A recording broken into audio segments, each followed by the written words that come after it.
All right, let me introduce you to a function here. It is a function of x. So you might notice that we're in the 3D viewer here, but let's just pretend for a moment that we're in 2 dimensions and we've got the x-axis here, the y-axis here as normal.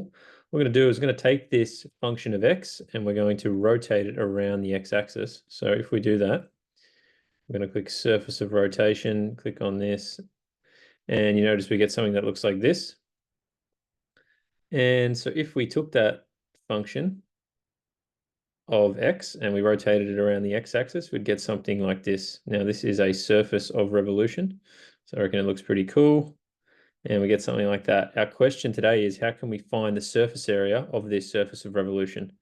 So let's jump into it and I'll give the game away straight away. This is the solution. The area of a surface of a solid of revolution that's been rotated around the x-axis is 2 pi multiplied by the integral from a to b of y multiplied by the square root of 1 plus dy dx squared dx. Now, it's one thing to be told what it is. It's another thing to actually understand where it comes from. So let's jump into it. If we have a look at this function again, we've got some function of x that's we're going to call y. So y is some function of x. It looks like this. Okay, let's just watch this come to life with my beautiful drawing here. Let's just pretend we rotated that around the x-axis so we'd get something that's going to look like this, right?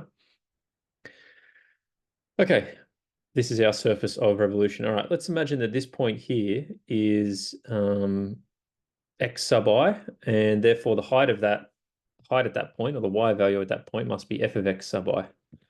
Let's also say that this point here is x sub I plus 1 and f of x sub I plus 1. So remember, this I notation is sort of positional. It's saying, all right, x sub I is the first position you're in, x sub I plus 1 must be the next x value that you take.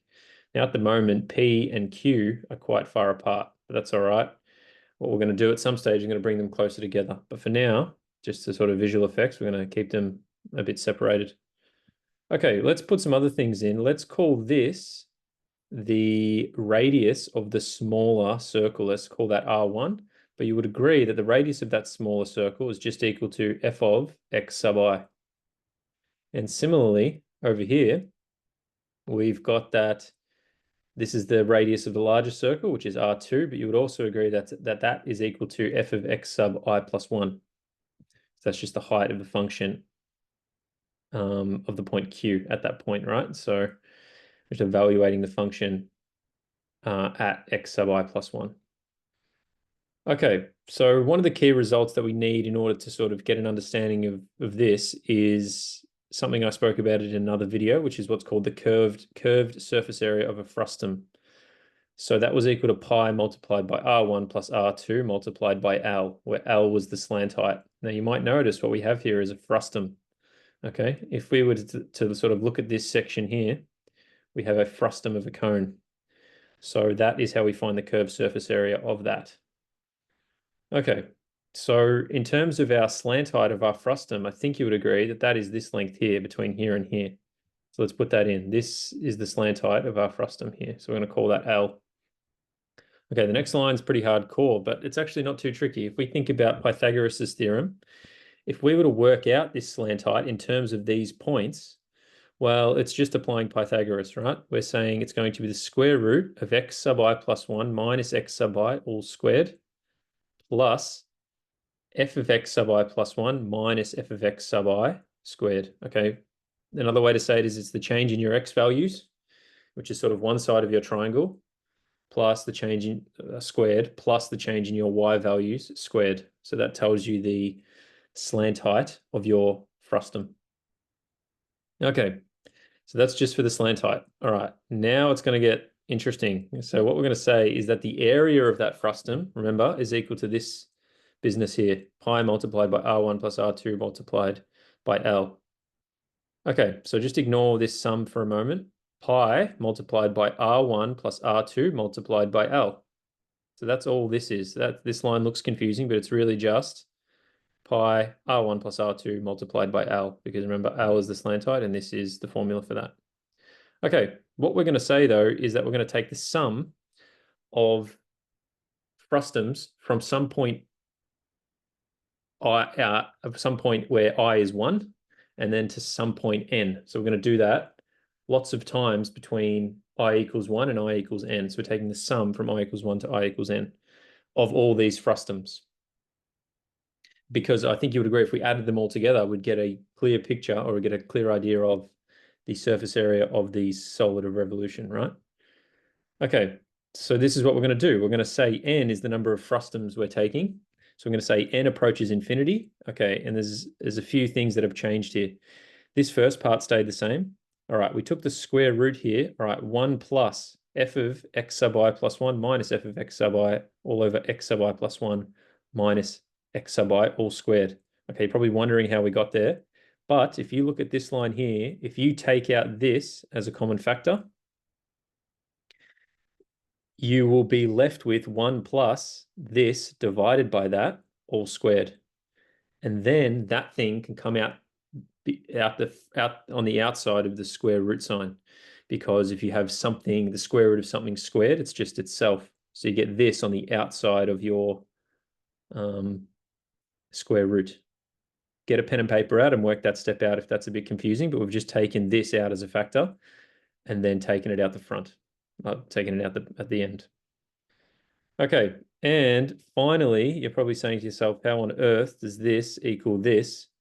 But let me try and explain as best I can. Pi multiplied by f of x sub I plus f of x sub I plus 1. Okay, if we take n to be really large, there's going to be lots of frustums, right? So this circle here, the larger radius, will move really close to the smaller radius.